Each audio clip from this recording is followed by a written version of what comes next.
ओम शांति।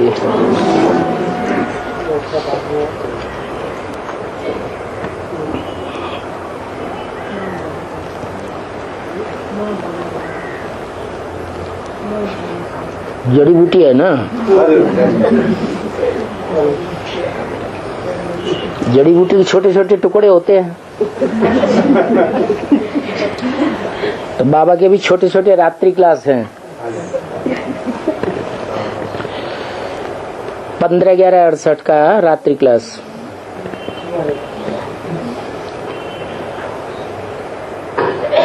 जब कोई किसी बात में मुझे जाते हैं तो उनको बाबा के पास भेजा जाता है।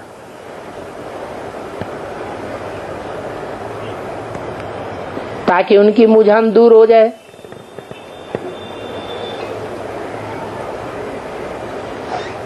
तो बाबा उनको भी लिख देते हैं।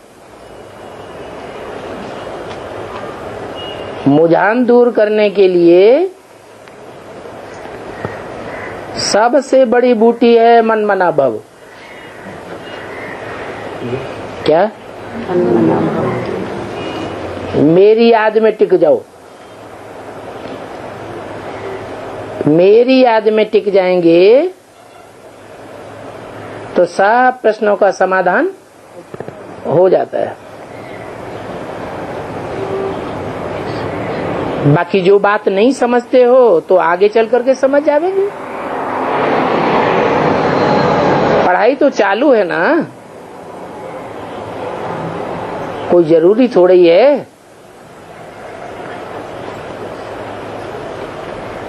कि हर बात शुरुआत में ही बता दी जाए।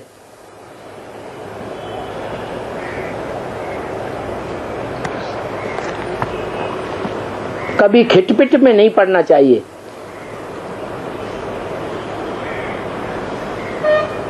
कि इस बात का समाधान हमको क्यों नहीं हुआ।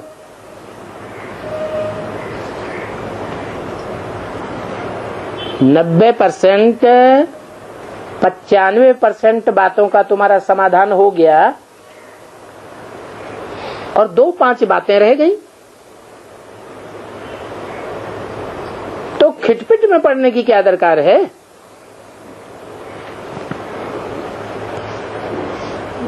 इन खिटपिट की सभी बातों को छोड़ करके बाप की याद में लग जाओ। 84 का चक्र भी तो समझाया है। बाप खुद कहते हैं, कोई दूसरा नहीं कहता है। दूसरे किसी को कहने का हक भी नहीं है, कह भी नहीं सकता। क्या? माम एकम याद करो, मुझे एक को याद करो। ऐसा दुनिया में कोई गुरु, गुसाई, धर्मपिता, महात्मा नहीं है जो ये कहे मुझे याद करो। क्यों नहीं कह सकता?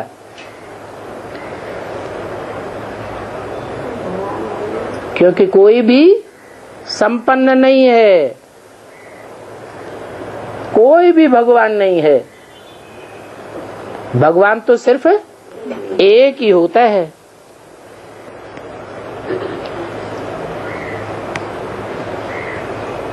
फिर ये बात रह जाती है, माम एकम याद करो, ये कृष्ण कहते हैं या भगवान कहते हैं, वो समझने की बात है। क्या समझने की बात है? अगर कृष्ण कहते हैं कि माम एकम याद करो तो कृष्ण अविनाशी है या विनाशी है? कैसे? हाँ? वो तो जन्म मरण के चक्र में आते। जो जन्म मरण के चक्र में आते हैं उनके शरीर का ही तो नाम पड़ता है। और शरीर तो आज है, कल खलास हो जाता है। तो उनको भगवान नहीं कहा जा सकता। भगवान तो सदैव अविनाशी है, उसको सदा शिव कहा जाता है। सदा कृष्ण, सदा राम थोड़े ही कहा जाता है। कृष्ण सदैव कल्याणकारी नहीं है। शिव माने कल्याणकारी। शिव तो सदैव कल्याणकारी है।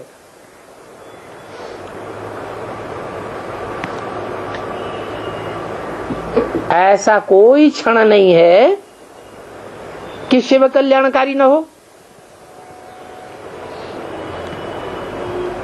तो कल्याणकारी बाप कहते हैं माम एकम याद करो तो तुम्हारे पाप कट जाएंगे। क्यों? कृष्ण को याद करेंगे। कृष्ण महान आत्मा नहीं है क्या? है तो उसे याद करेंगे तो पाप नहीं कट जाएंगे। क्यों? अरे इतनी महान आत्मा है, षष्ठी चक्र की शरीर रूप, वो क्या नाम, वृक्ष में, मनुष्य षष्ठी रूपी वृक्ष में पहले नंबर का पत्ता है। तो उसे याद करने से पाप नहीं कटेंगे। इसमें पाप का केस नहीं है ना बाबा। इसलिए नहीं कटेंगे कि वो भी नीचे उतरता है। वो आत्मा भी 16 कला संपूर्ण से नीचे तो उतरती है ना। एक शिव ही ऐसा है जो कभी भी नीचे नहीं उतरता है। उसको कहते हैं कलातीत कल्पांत कल्याणकारी। कलाओं से परे है, वो ज्ञान सूर्य है जिसको कलाओं में नहीं बांधा जा सकता। कृष्णचंद्र कहो, रामचंद्र कहो, चंद्रमा तो कलाओं में बांधा जाता है ना। तो उनको याद करने से पाप कैसे कटेंगे? कटेंगे या बढ़ेंगे? और ही बढ़ जाएंगे। तो इस बात का तो तुमको निश्चय है कि एक बाप को जो ऊंचते ऊंचे है उसको याद करने से तुम्हारे पाप कटेंगे। बाकी कृष्ण भगवान नहीं है।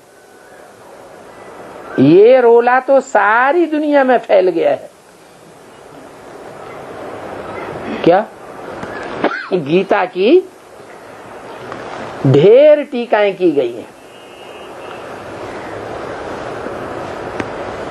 ढेर प्रतियां लाखों करोड़ों की तादाद में निकाली गई, और सभी प्रतियों में क्या ठोक दिया है? गीता का भगवान कृष्ण है। तो जहां जहां वो गीता पहुंची है दुनिया में, सब जगह सबकी बुद्धि में क्या बैठ गया?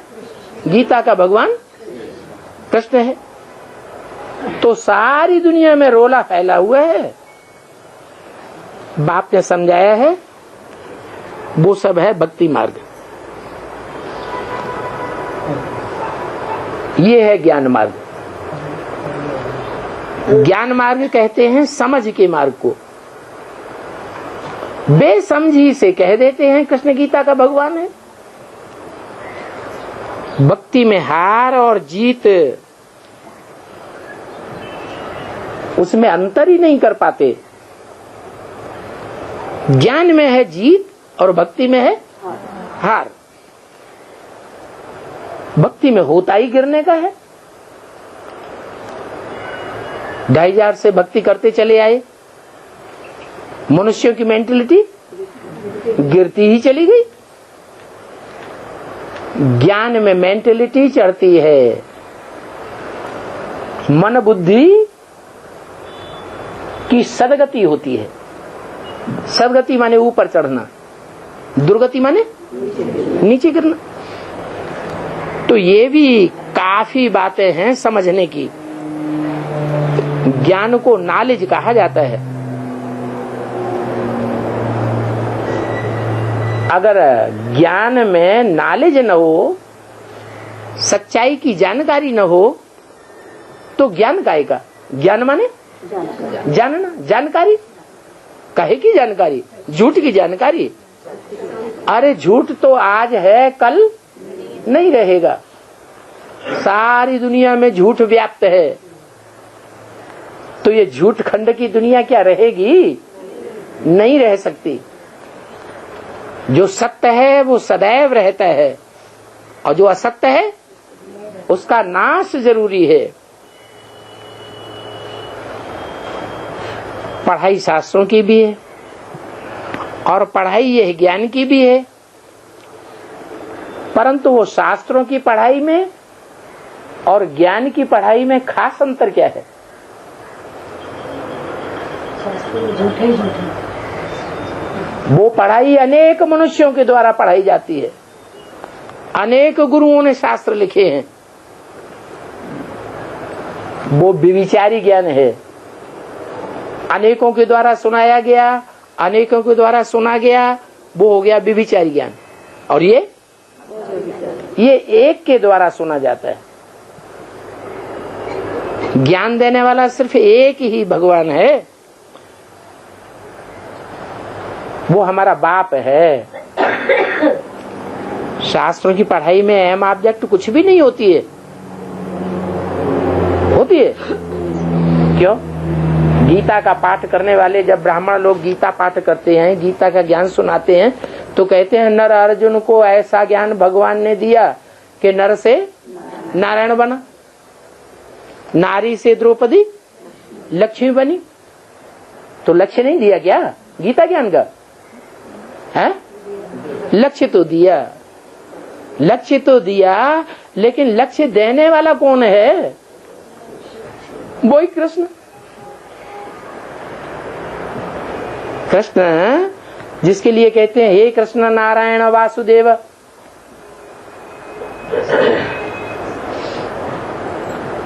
तो नर से नारायण क्या खुद ही बन गया? नर को इतनी शक्ति कहां से आ गई? नर माने मनुष्य। मनुष्य उन्हें कहा जाता है जिनका मन चंचल है। नारायण तो देवता है, देवता का मन चंचल है या आत्मा के ऊपर एकाग्र है? आत्मा के ऊपर एकाग्र होने वाले को देवता कहा जाता है। नाम ही है देवता। जो आत्मबल में स्थिर हो जाता है वो देने की सोचता है, लेने की नहीं सोचता। इसमें सारा ज्ञान आ जाता है। हम दूसरों को स्नेह देंगे तो मिलेगा या नहीं मिलेगा? मिलेगा। दूसरों को सहानुभूति देंगे तो मिलेगा या नहीं मिलेगा? दूसरों को सहयोग देंगे तो मिलेगा या नहीं मिलेगा? तो ये देने की बात है क्या? देवताओं की। और जो असुर होते हैं वो लेने की बात करते हैं। असुर हर बात में स्वार्थ लगाएगा। अपने रथ के लिए सब कुछ करेगा, स्वरथ। जो देवात्माएं हैं वो अपना भी भला करती हैं, औरों का भी भला करती हैं। तो शास्त्रों की पढ़ाई में अहम ऑब्जेक्ट है तो नाम मात्र कहते तो हैं नर से नारायण बना, लेकिन ये नहीं जानते हैं कि नारायण को नारायण बनाया किसने। पहले तो वो नर था। नर को अपने आप कैसे ज्ञान पैदा हो जाएगा वो जो नारायण बन जाए? कोई स्टूडेंट है वो कहे मैं अपने आप डॉक्टर बन जाऊंगा, तो डॉक्टर बनाने के लिए उससे ज्यादा होशियार कोई डॉक्टर चाहिए कि नहीं चाहिए? अपने आप तो कोई नहीं बन जाता, पढ़ाई तो पढ़नी पड़ती है। तो कहते हैं भक्ति मार्ग में कि हाँ मनुष्य जीवन का लक्ष्य है नर से नारायण बनना, लेकिन ये नहीं जानते कि वो नर से नारायण बनाएगा कौन। कह देते हैं कृष्ण। अरे कृष्ण तो खुद बना है 16 कला संपूर्ण, उसको बनाने वाला कौन है वो तो चाहिए। तुम समझा सकते हो। ये पाठशाला है, इसमें पाठ पढ़ाया जाता है। किस बात का? मनुष्य से देवता बनने का पाठ पढ़ाया जाता है। और इस गीता पाठशाला में खुद भगवान आकर के पढ़ाते हैं। क्या कहा? गीता पाठशाला नाम क्यों पड़ा? कि गीता ज्ञान भगवान ही दे सकता है असली। बाकी जो गीता सुनाते हैं वो नकली है। शिवो हम बन के बैठते हैं या वास्तव में भगवान है? कोई को नर से नारायण बनाते हैं क्या? कोई को नहीं बनाते। ये तो एक ही गीता ज्ञान है जो एक बाप ही आकर के सुनाते हैं। वो खुद कहते हैं मैं ही राजयोग सिखाता हूं। ऐसा योग जिसमें राज भरा हुआ है।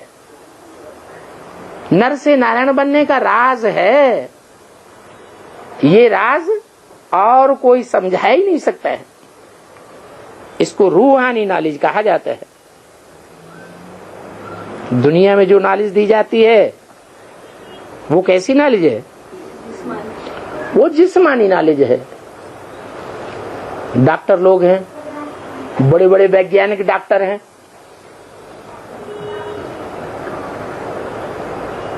कौन सी पढ़ाई पढ़ाते हैं? जिस्म की चीर फाड़ सिखाएंगे, जिस्म के बारे में ज्ञान देंगे।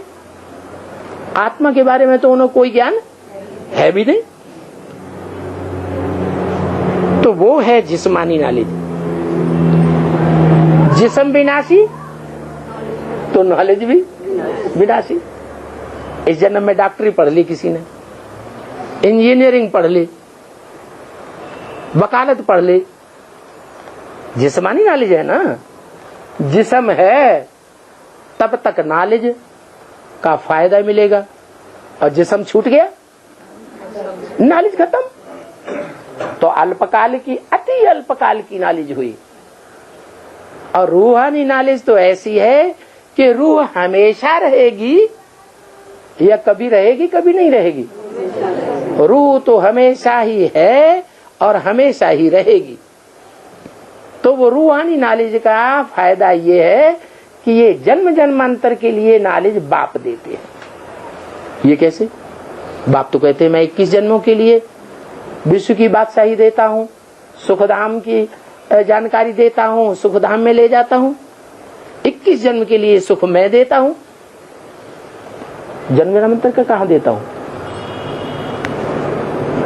देता है क्या? शिव बाबा 21 जन्म के लिए देता है भरपूर, या 84 जन्म के लिए देता है? 21 जन्म के लिए तो देता है। फिर जन्म जन्मांतर की कैसे? जन्म जन्मांतर की ऐसे कि 21 जन्म के आधार पर 63 जन्मों का भी हिसाब किताब बन जाता है। 21 जन्मों में जो आत्मा सबसे ऊंच पद पाने वाली होगी वो आत्मा 63 जन्मों में भी हीरो पार्ट ही बजाएगी, नीचा पार्ट नहीं बजा सकती। तो वो होती है जिस्मानी नॉलेज अल्पकाल के लिए, और ये है रूहानी नॉलेज सदाकाल के लिए। जो नॉलेज रूहानी बाप रूहानी बच्चों को देते हैं, देने वाला भी रूहानी बाप और लेने वाले भी रूहानी बच्चे। तो देखो ये छोटी सी बात, इतनी सहज बात भी बुद्धि में बैठना कितनी मुश्किल है। लोगों की बुद्धि में बैठता ही नहीं। क्या है कि जिस्मानी नॉलेज और रूहानी नॉलेज में क्या अंतर है? गॉडली नॉलेज में और डॉगली नॉलेज में क्या अंतर है? अच्छा, ब्राह्मण की बुद्धि में जल्दी बैठ जाता है? ब्राह्मणों की बुद्धि में भी जल्दी नहीं बैठता। जो अच्छे अच्छे ज्ञान में चलने वाले समझे जाते हैं, अच्छे अच्छे महारथी समझे जाते हैं, वो भी अपने बच्चों को पढ़ाए चले जा रहे हैं। रुकते हैं क्या? नहीं। लेकिन कितनी सहज बात है जो बाप बताते हैं कि वो अल्पकाल के लिए है और ये सदा काल के लिए है। तो देखो बुद्धि में बैठना कितना मुश्किल हो जाता है। वो जिस्मानी बाप होते हैं जो अपने बच्चों को जिस्मानी पढ़ाई पढ़ाने के लिए कितना जोर देते हैं, और ये रूहानी बाप है। इनमें क्या खूबी है? हैं? इस बाप में एक विशेष खूबी है जो दुनिया में और कोई बाप में नहीं है, ब्रह्मा बाप में भी नहीं है। क्या वो खूबी है कि वो बाप भी है, वर्षा देने वाला, टीचर भी है, समझाने देने वाला, और सदगति करने वाला सदगुरु भी है। इनको पवित्र भी बनाना है। दुनिया में और कोई नहीं है जो पतित को पावन बना सके, और नई दुनिया में भी ले जाना है। ऐसे नहीं पवित्र बनाकर यहीं छोड़ देंगे, नहीं, पवित्र बनाकर कहां ले जाएंगे? नई दुनिया में ले जाएंगे। तो देखो, नई दुनिया का इनसे वर्षा भी मिलता है, पढ़ाई भी मिलती है। तो बाप, टीचर, गुरु ये तीनों एक ही है। बेसिक नॉलेज में ऐसा नहीं होता है। क्या बेसिक नॉलेज को ऊंची पढ़ाई कहेंगे या नीची पढ़ाई कहेंगे? नीचे दर्जे की पढ़ाई है।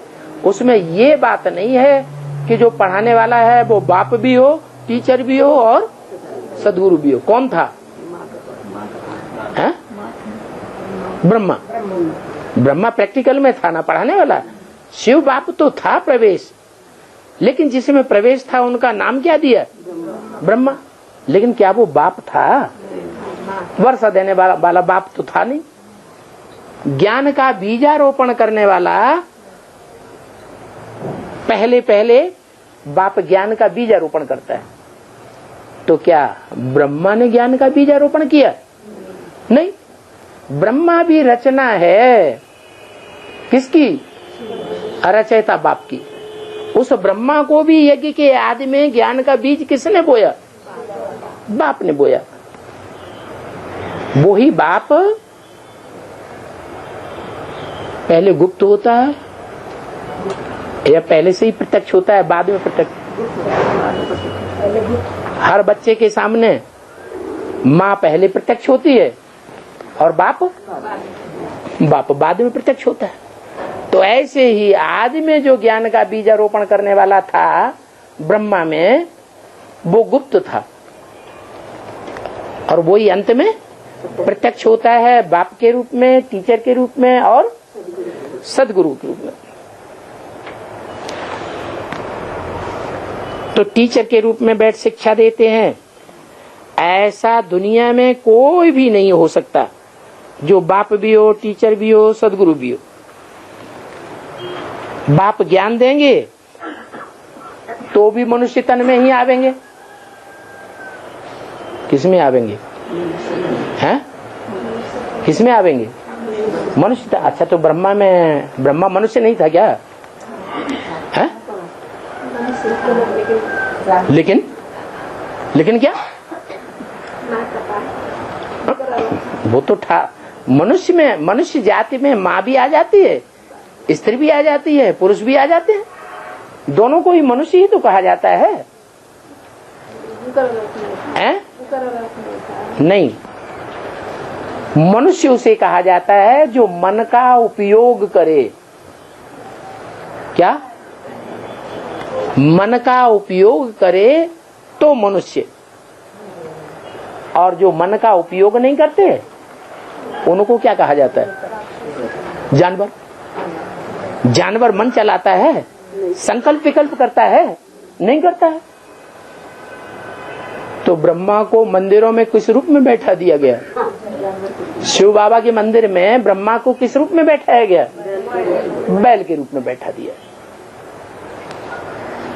तो बाप कहते हैं मैं बाप के रूप में मनुष्य तन में ही आता हूं, मैं जानवर में नहीं आता।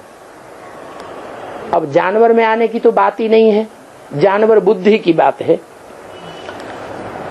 तो देखो, एक बाप के सिवाय और कोई भी बाप, टीचर, गुरु एक ही नहीं हो सकता।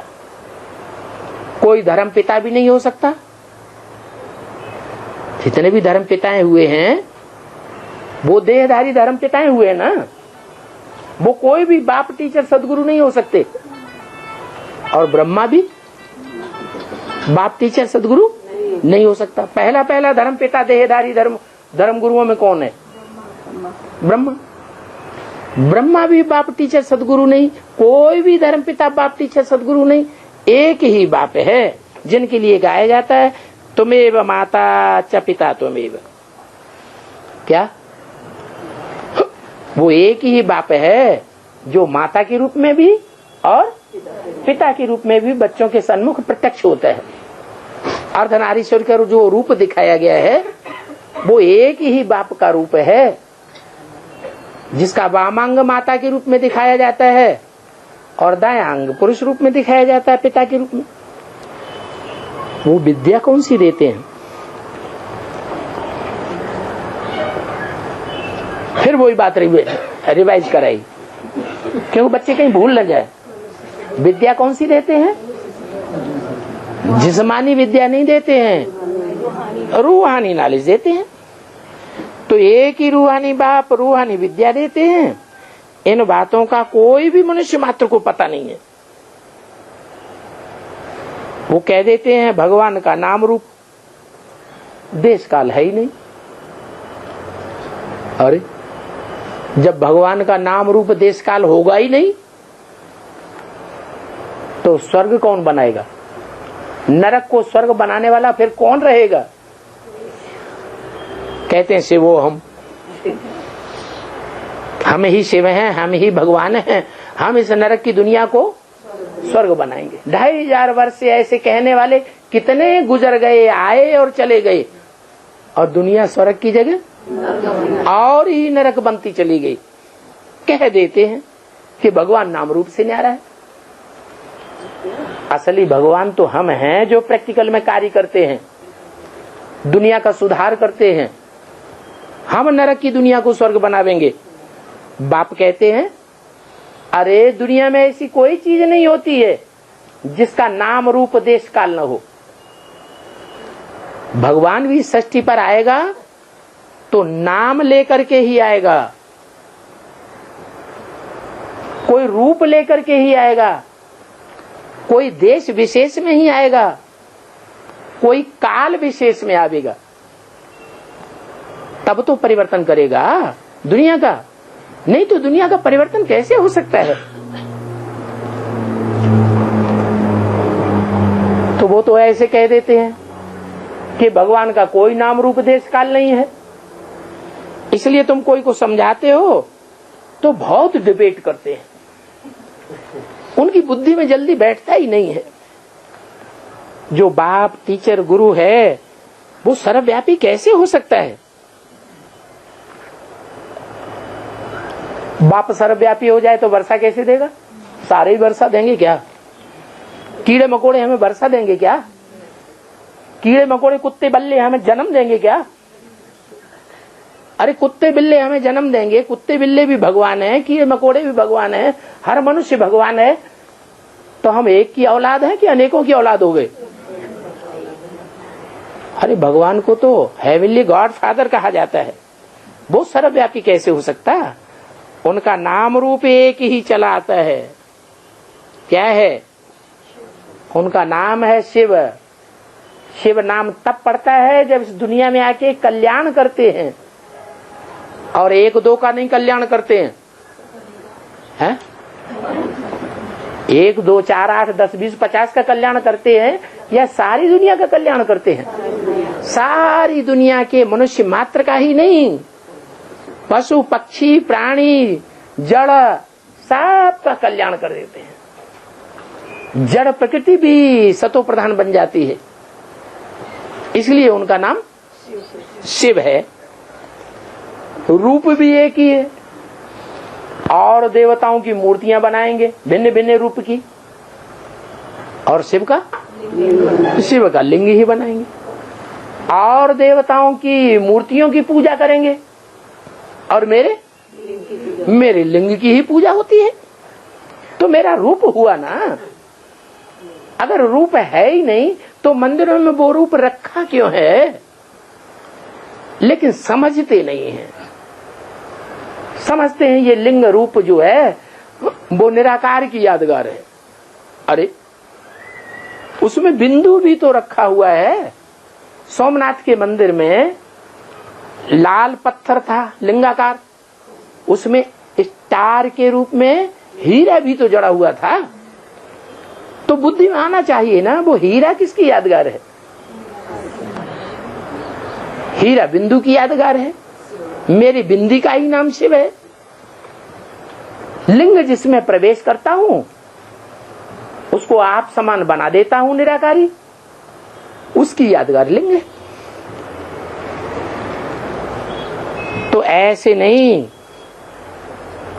कि एक टीचर छोड़ दूसरा पढ़ावेंगे, नहीं कि ब्रह्मा छोड़ देंगे फिर कुमार का दादी द्वारा पढ़ावेंगे।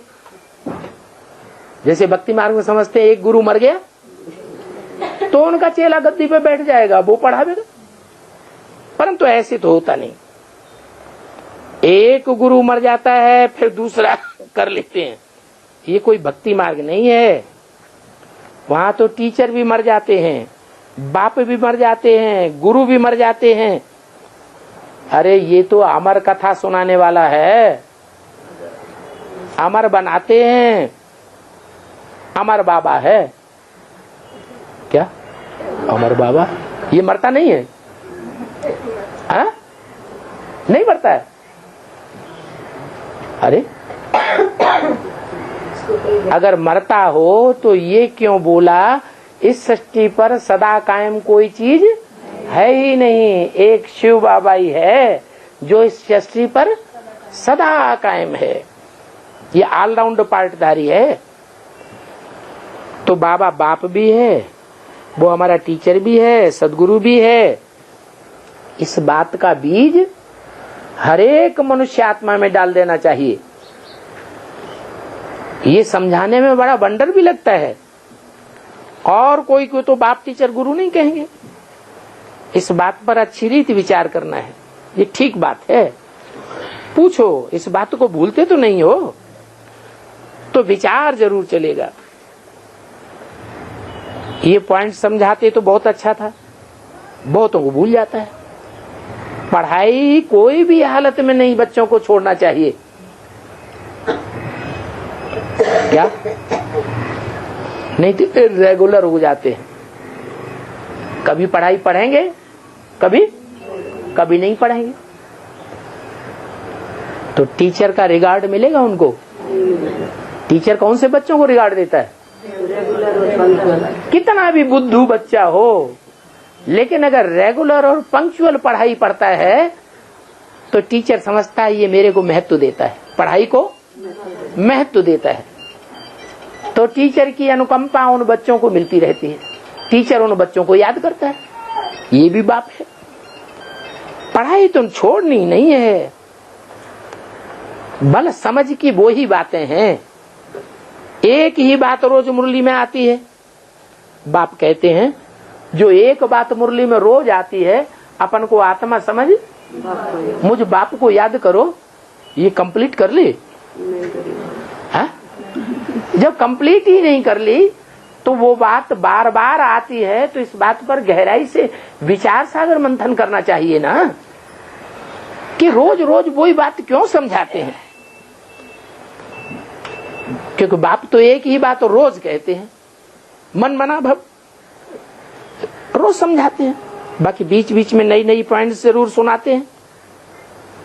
ऐसे नहीं कि एक ही बात सुनाते रहते हैं। जो भी मुरली सुनावेंगे उस मुरली में कोई एक दो पॉइंट जरूर नया आ जाता है। तो उस नए पॉइंट से बहुतों को रिस्पॉन्ड मिल जाता है। बाप और वर्षे को याद करो। बाप का बनने से वर्षा जरूर मिलता है। 84 का चक्र जानने से तुम चक्रवर्ती राजा बन जाते हो। क्या अपनी आत्मा के 84 के चक्र को अगर जान जाएं कि हमारी आत्मा ने कैसे कैसे 84 जन्मों में पार्ट बजाए हैं, कौन कौन सा चोला धारण किया है, किस किस देश विदेश में हमने पार्ट बजाया है, किस रूप में बजाया है, इन बातों की गहराई का अगर पता चल जाए तो क्या बन जाएंगे? तो चक्रवर्ती राजा बन जाएंगे। फिर पूछने का कुछ भी रहता ही नहीं। अपनी आत्मा के 84 जन्मों का पूरा साक्षात्कार बुद्धि से हो जावे तो फिर कुछ भी पूछने की बात नहीं रहेगी। बच्चे यहाँ आते हैं, बेहद बाप के बनते हैं, बेहद के बाप के जब बन जाते हैं तो क्या परिवर्तन हो जाता है? हाँ? रावण के बच्चे हैं और रावण के बच्चे से बदल करके बेहद के बाप के बच्चे बन जाते हैं तो कुछ परिवर्तन होता होगा या नहीं होता होगा? क्या परिवर्तन हो जाता है?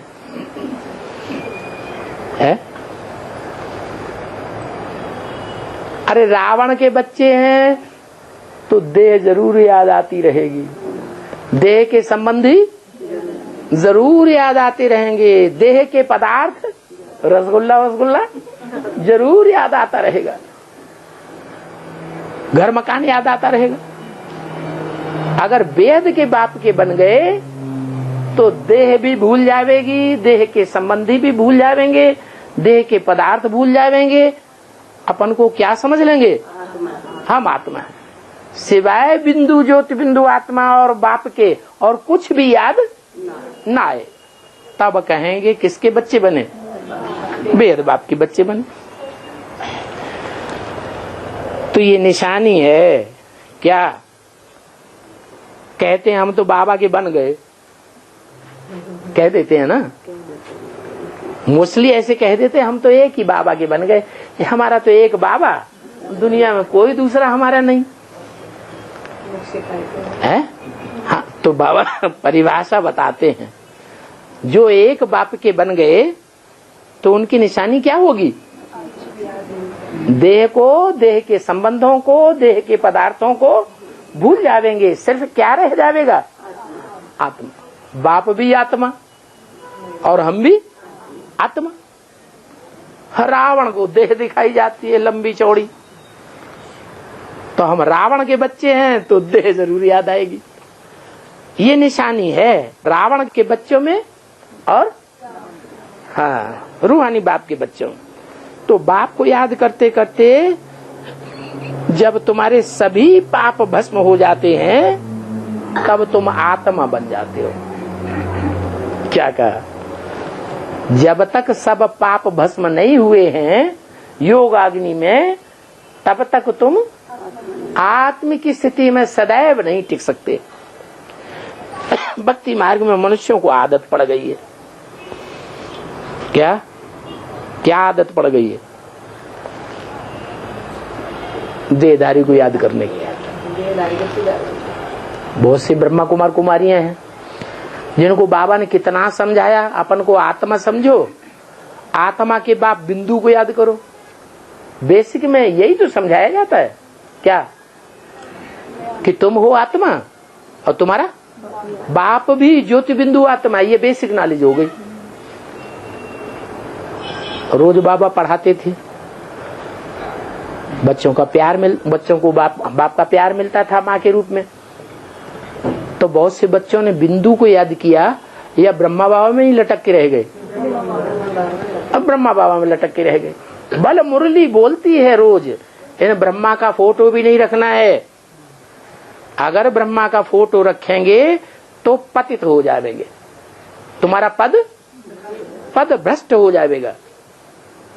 लेकिन जिनका लगाव कृष्ण उर्फ ब्रह्मा से लगा हुआ है, उन्होंने उस बात को एक कान से सुना और दूसरे कान से निकालते रहे।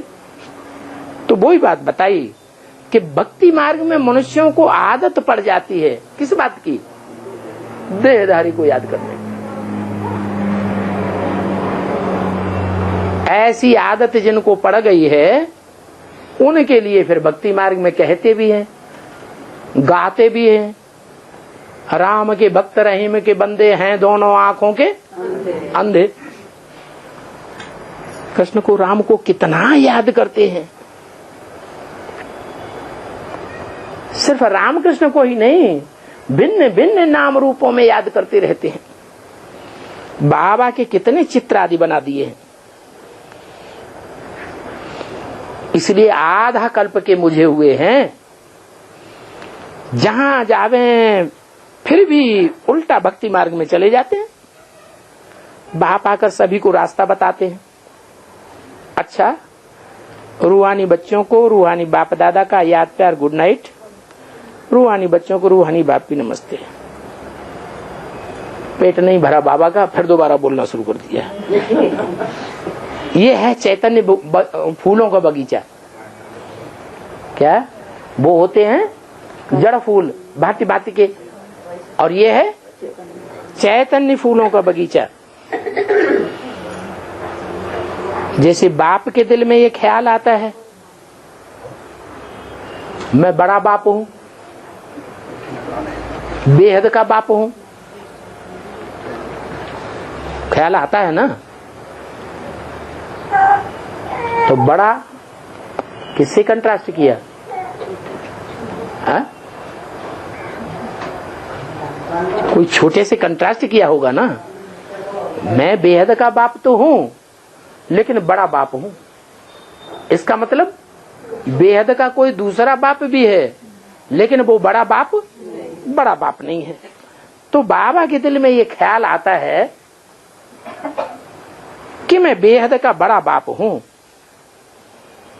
इन बेहद के बच्चों का बाप हूं, मैं बेहद का बागवान हूं। क्या ये बाग मेरा है? मैंने ये बाग लगाया है। इन चैतन्य फूलों के बगीचे का बाग मैं लगाने वाला हूं। तो वो तो बागवान हो गया। फिर माली भी ढेर के ढेर होते हैं। जैसे दिल्ली में मुगल गार्डन है, ढेर के ढेर माली हैं। तो मालियों में कोई बड़ा माली भी होता होगा। कौन हुआ? हाँ? अरे शिव बाबा तो बागवान है। हाँ? जो बागवान है वो माली थोड़ा ही होता है। माली अलग होते हैं और बागवान अलग होता है। तो मालियों के बीच में बड़ा माली कौन हुआ? ब्रह्मा बाबा पक्का बुद्धि में बैठा हुआ है। वो बड़ा माली है। ब्रह्मा कुमारियों को तैयार करता है, ब्राह्मणों को। कितने ब्राह्मण तैयार किए? लाख, 2 लाख, 10 लाख, करोड़, 2 करोड़, 50 करोड़, 500 करोड़, कितने तैयार किए? अरे बड़ा माली है तो बड़ा काम करेगा ना। तो बताया, सबसे पहले नजर उन पर पड़ती है जो दूसरों को आप समान बनाते हैं। उन मालियों पर पड़ती है। खुशबूदार फूल बनाने का पुरुषार्थ करते हैं।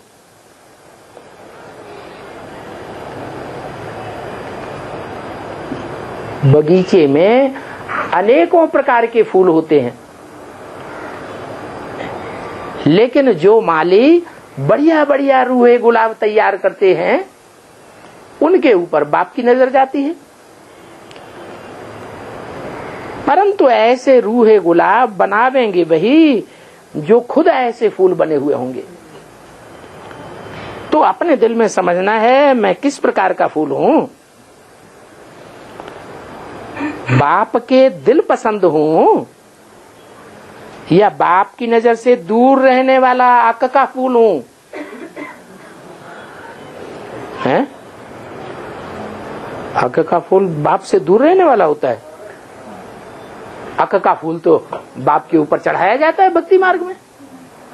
हैं? चढ़ाया जाता है कि नहीं? चढ़ाया जाता है। तो दूर हुआ कि नजदीक पहुंच गया? हैं? ऐसे कंधे के ऊपर बैठ जाने से क्या नजदीक हो जाते हैं? अक का फूल उनको कहा जाता है, वो छोटे छोटे फूल होते हैं। क्या फूल तो छोटे छोटे हैं, लेकिन उनमें दुर्गंध भरी हुई है। दुर्गंध कही जाती है व्यभिचार की। बहुत ऐसे हैं सरेंडर होने वाले। आज के समाज में बाप गंदा कर देता है, भाई गंदा कर देता है, नाते रिश्तेदार गंदा कर देते हैं, कन्याओं के तो सब दुश्मन बन पड़ते हैं। ऐसे छोटे छोटे फूलों को गंदा कर देते हैं, तो वो क्या हो गए? अके के फूल हो गए। अब उनको वो बात याद आती रहती है सरेंडर होने के बाद, तो बाप के नजदीक पहुंचेंगे? हैं? चढ़ा तो दिए, कुछ न कुछ कल्याण तो होगा, लेकिन उतना कल्याण नहीं हो सकता जितना कल्याण भारतीय माँ बाप अपनी कन्या के ऊपर नजर रखते हैं, उसकी सुरक्षा करने के लिए। विदेशियों का असर पड़ गया होगा तो कन्या को खुला छोड़ देंगे। स्वदेशी माँ बाप होंगे तो कन्या के ऊपर विशेष नजर रखेंगे। ये वो चीज है जो हमें दान करनी है। दान अच्छी चीज का किया जाता है या सड़ी बछिया का दान किया जाता है? अच्छी चीज का दान करेंगे तो जन्म जन्मांतर अच्छा ही मिलेगा। गंदी चीज का दान करेंगे तो जन्म जन्मांतर गंदा ही मिलेगा।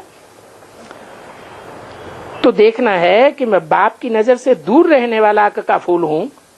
बल चढ़ तो गया, लेकिन बाप के दिल पर चढ़ा हुआ है। चढ़ तो गया, याद करता है घर में, बुद्धि धरी रहती है घर में। घर के वही संबंधी याद आते रहते हैं जिनका देह के साथ संबंध बन चुका। तो बाप के नजदीक हुए या दूर हुए? हैं? दूर हो गए। तो हर एक समझ सकता है मैं कैसा फूल हूं। ओम शांति।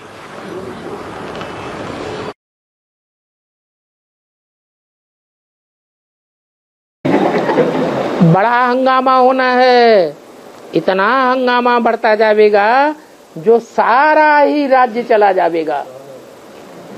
कौन सा राज्य चला जाएगा? है? कौन सा राज्य चला जाएगा? अरे है? कौन सा राज्य?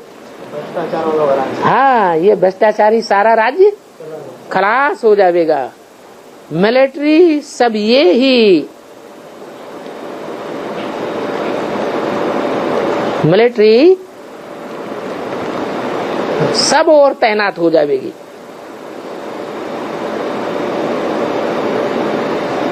तुमको मिलिट्री से ही फिर राज्य मिलना है। क्या कहा? इसका मतलब लास्ट में नहीं, रूहानी तो होगी, लास्ट में शासन मिलिट्री के हाथ में आने वाला है। पाकिस्तान में तो घड़ी घड़ी मिलिट्री शासन होता रहा, लेकिन इंडिया में कभी मिलिट्री शासन नहीं हो पाया। लेकिन यहाँ का भ्रष्टाचार भी दुनिया का सबसे जास्ती भ्रष्टाचार है, और वो कब ठीक होगा? जब मिलिट्री के हाथ में शासन आवेगा। वो तो होए हद की दुनिया की बात। बेहद की ब्राह्मणों की दुनिया में भी भ्रष्टाचार बढ़ रहा है या घट रहा है?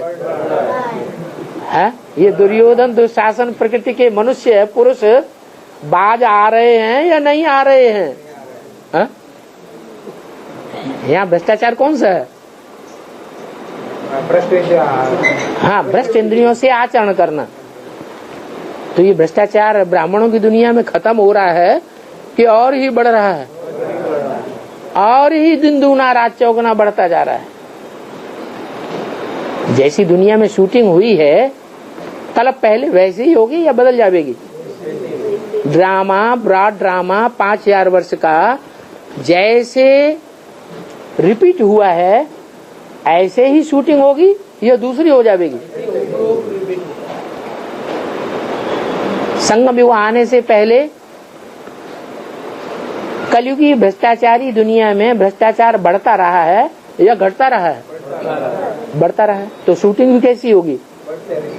बढ़ती ही जाएगी। हाँ, ये जरूर है कोई पुरुषार्थी ऐसे भी होंगे जैसे नदी बहती है और सांप धार को काट करके ऊपर चढ़ता है,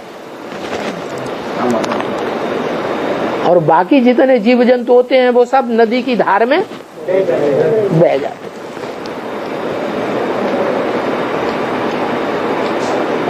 तो देखना है, ऐसी कोई बात नहीं है कि कलयुग में पतन होता है तो हमारा पतन होना ही होना है। नहीं,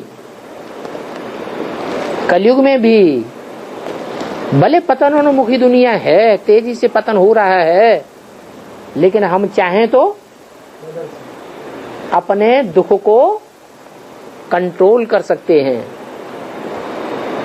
अपने दुख को शांति में बदल सकते हैं। क्यों? क्या कलयुगी दुनिया में नंबरवार निर्विकारी और विकारी नहीं होते हैं? होते हैं। तो जब हो सकते हैं तो हम क्यों नहीं हो सकते? हमें क्या तरीका नहीं सिखाया है? हमको तो तरीका सिखाया है। तो देखो, मिलिट्री राज्य में कितनी ताकत होती है। जो काम गांधी जी नहीं कर सके, राम राज्य लाना चाहते थे, श्रेष्ठाचारी राज्य लाना चाहते थे, क्या हो गया? और ही भ्रष्टाचारी राज्य हो गया। बाबा रामदेव का कितना बोलबाला था, हाँ, भ्रष्टाचार का विरोध किया, क्या हाल हो गया है? सारी पावर खलास कर दी भ्रष्टाचार ने। अब अन्ना हजारे हैं, अब अंधे जो है ना, अंधे की औलाद अंधों को दिखाई तो पड़ता नहीं है कि दुनिया में से भ्रष्टाचार को दूर कौन करेगा। और भ्रष्टाचार की जड़ क्या है? भ्रष्टाचार की जड़ तो हर एक के अपनी बुद्धि में समाई हुई है। असली भ्रष्टाचार क्या है? हैं? हाँ, विकार बनना, विकारी बनना, विविचारी बनना, यह है असली भ्रष्टाचार। तो वो भ्रष्टाचार तो कंट्रोल कर ही नहीं रहा है कोई। पत्तों पत्तों को पानी देने से क्या वृक्ष बढ़ पड़ जाएगा? नहीं, जो असली जड़ है उसको तो कोई जानता ही नहीं। एक परमपिता परमात्मा शिव के सिवाय, वो शिव बाबा भी आया हुआ है जो भ्रष्टाचार को दूर करने का सही रास्ता बता रहा है। क्या? कि अपने अपने मन के अंदर जो भ्रष्ट संकल्पों का आचरण बढ़ रहा है उसको कंट्रोल कैसे किया जाए, कैसे किया जाए? निराकारी स्टेज में टिक जाओ, संकल्प चलना बंद हो जाएगा। जितना जितना हम संकल्पों की गति को रोकने की प्रैक्टिस करेंगे तो क्या होगा? है? ब्रेक हमारा पावरफुल हो जाएगा। जब पावरफुल ब्रेक हो जाएगा तो हम पाप कर्मों के ऊपर विजयी बन जाएंगे। पाप कर्म की शुरुआत पहले संकल्पों से होती है, या वाचा से होती है, या कर्मेंद्रियों से होती है। तो हम संकल्पों को ही जाम कर दें। ये संकल्पों को जाम करना आज तक कोई ने सिखाया ही नहीं। आसन करना सिखावेंगे, प्राणायाम करना सिखावेंगे, उल्टा लटकना सिखावेंगे, तपस्या करावेंगे, माला घुमाना सिखावेंगे, राम राम जपना सिखावेंगे, तीर्थ यात्राएं करावेंगे, शास्त्र पढ़ना सिखावेंगे, लेकिन मन को किसी ने कंट्रोल करना सिखाए? कोई जानता ही नहीं कि आत्मा का स्वरूप क्या है। अभी आत्माओं का बाप असली बात आकर बता रहे हैं क्या? कि तो मन बुद्धि रूपी आत्मा हो। इंद्रियों को जबरदस्ती कंट्रोल करने से कुछ होगा नहीं। सन्यासियों की तरह भले घर बार छोड़ करके भाग जाओ, जंगल में चले जाओ, इंद्रियों का कार्य व्यवहार बंद हो ही नहीं सकता। इंद्रियां तो अपना कार्य करेंगी, लेकिन कब नहीं करेंगी? किया किया न किया बराबर कब हो जाएगा? जब मन को कंट्रोल कर दो। कोई भी इंद्रिय के कार्य में, कोई भी इंद्रिय के कार्य में जो हम रस लेते हैं, सुख लेते हैं या दुख लेते हैं, अगर मन साथ न दे इंद्रिय का, इंद्रिय के कर्म का साथ न दे, तो सुख दुख भोगा जा सकता है क्या? नहीं भोगा जा सकता। तो बाप ने तो हमको रूट पकड़ना सिखा दिया। क्या करना है? मन का स्वरूप समझ लेना है कि मन रेव आत्मा, मन ही आत्मा है। मन बुद्धि को अगर कंट्रोल कर लिया तो हम पक्के पक्के राजा बन जाएगा। तो देखो, जब मिलिट्री राज्य होगा तो तुमको फिर राज्य मिल जाएगा। वो है हद का मिलिट्री राज्य, और यहाँ है बेहद का मिलिट्री राज्य। यहाँ बेहद के मिलिट्री राज्य में किसकी सत्ता होगी? मिलिट्री मार्शल की सत्ता होगी। रूहानी मिलिट्री का मार्शल कौन है? शिव बाबा नहीं है, शिव बाबा कोई कुर्सी नहीं लेता है? कौन है? जो 3 कार्यकर्ता हैं शिव बाबा के, उनमें से जो महादेव के रूप में कहा जाता है वो शंकर है, मिलिट्री का, रूहानी मिलिट्री का मार्शल। इस मिलिट्री के हाथ में जब सत्ता आ जाएगी तो तुमको राज्य मिल जाएगा। फिर वो भ्रष्टाचारियों को प्रवेश होने देगा? ये ब्राह्मणों का संगठन ऐसा बन जाएगा कि इसमें एक भी भ्रष्टाचारी पांव रख नहीं सकेगा। यज्ञ के आदि में यही गड़बड़ हो गई क्या? और यही झगड़ा हो गया था क्या? हाँ, उन्होंने कहा कि इसको नहीं आना है, ऐसे लोगों को नहीं लेना है, वो नहीं माने, हर भ्रष्टाचारी आत्माएं घुस गई। तो देखो मिलिट्री में कितनी ताकत है। जो बड़े बड़े होंगे, जिनकी पावर आ जाती है, जैसे पाकिस्तान की एक मार्शल के हाथ में कितनी ताकत आ गई।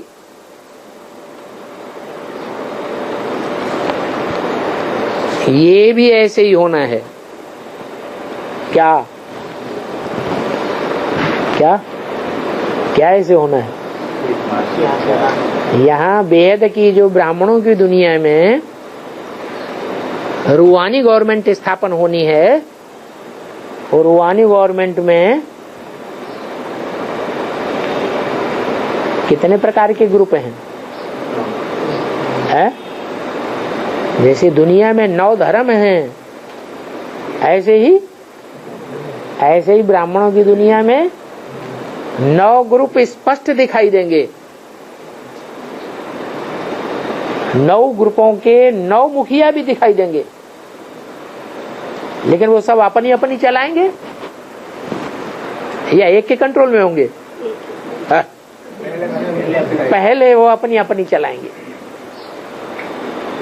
फिर बाद में क्या होगा? हाँ, बाद में जो रूहानी ग्रुप होगा,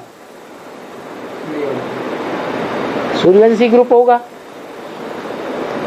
या मिलिट्री शासन हो। कौन सी मिलिट्री? रूहानी मिलिट्री। कैसी रूहानी मिलिट्री? निराकारी स्टेज वाले होंगे। उनका नाम शास्त्रों में क्या, कौन सी माला दिया है? रुद्रमाला।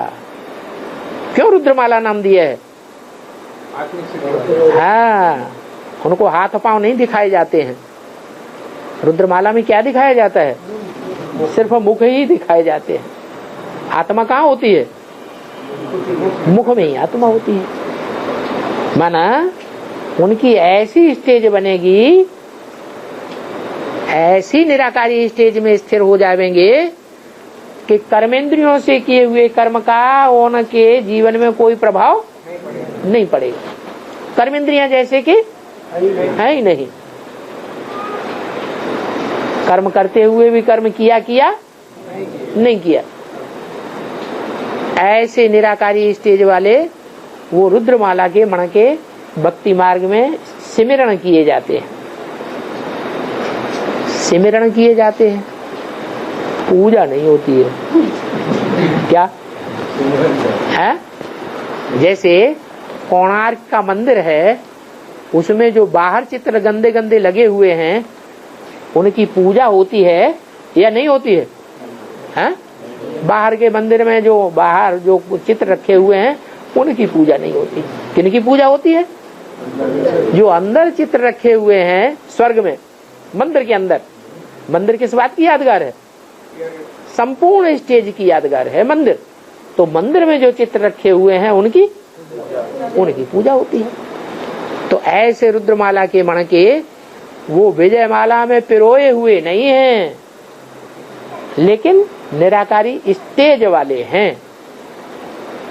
उस समय क्या रूहानी मिलिट्री तो है, तो जो रूहानी मिलिट्री की स्टेज में होंगे या जो उसे भर्ती में भर्ती हो गए होंगे, निराकारी स्टेज में भर्ती कर लिए गए होंगे, उनमें इतनी पावर आ जाएगी।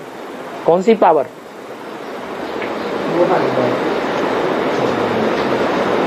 कि वो एक संगठन के सूत्र में बंध जावेंगे। कौन सा संगठन का सूत्र? रूहानी मिलिट्री। महकमे होते हैं ना, गवर्नमेंट में अलग अलग महकमे होते हैं, लेकिन सबसे पावरफुल महकमा कौन सा होता है? अरे जैसे वित्त मंत्रालय है। आज की दुनिया रुपए पैसे की धन संपत्ति की दुनिया है, धन संपत्ति का बोलबाला है। तो वो पावरफुल महकमा है, या रेल का पावरफुल महकमा है, या बसों का पावरफुल महकमा है, या इनकम टैक्स का पावरफुल महकमा है? ज्यादा पावरफुल महकमा कौन सा है? वित्त मंत्रालय ज्यादा पावरफुल है? नहीं, वित्त मंत्रालय इतना पावरफुल नहीं है। उससे ज्यादा पावरफुल तो गृह मंत्रालय है। क्या? पुलिस किसके हाथ में? गृह मंत्रालय के हाथ में। आज की जो भ्रष्टाचारी गवर्नमेंट है वो काई के आधार पे चल रही है? पुलिस की पावर के आधार पे चल रही है। हाँ, और उसका नाम ही रखा गया ड्रामा प्लेन अनुसार पोल। इसमें भारी पोल भरी हुई है। तो जब तक ये पुलिसिया राज्य है तब तक कोई भी सुधार भ्रष्टाचार में नहीं हो सकता। बाबा ने क्या बताया? कब सुधार होगा? जब मिलिट्री शासन होगा। ब्राह्मणों की दुनिया में पहले होगा मिलिट्री शासन या बाहर की दुनिया में होगा? पहले ब्राह्मणों की दुनिया में सुधार होना चाहिए, फिर बाहर की दुनिया में सुधार हो। तो ब्राह्मणों की दुनिया में जो रूहानी मिलिट्री आवेगी तो फटाफट परिवर्तन होगा। क्या है? तो क्या गायन है? ये करतन लागी वार भूल गए हैं? हाँ, मानुष से देवता की ये करतन लागी वार। भ्रष्टाचारी राज्य टूट पड़ता है। तो देखो मिलिट्री में कितनी ताकत है। ये भी ऐसे है। तुम जानते हो हम बहुत अच्छा जन्म लेंगे। कैसा जन्म लेंगे? हैं? ऐसी ब्राह्मणों की संगमी की दुनिया में हम कौन सा जन्म लेंगे? रूहानी गवर्नमेंट में जन्म लेंगे। कौन सा जन्म लेंगे? रूहानी गवर्नमेंट में सूर्यवंशी जन्म लेंगे। क्या हमारा वो देवान टूट जाएगा? हम किसकी औलाद हैं? लौकिक बाप की। बुद्धि में क्या बैठ जाएगा? हम विश्व के मालिक के बालक हैं। बहुत अच्छा जन्म लेंगे। बाकी थोड़ा समय है। क्या? धीरज धर मनुआ, धीरज धर। ओम शांति।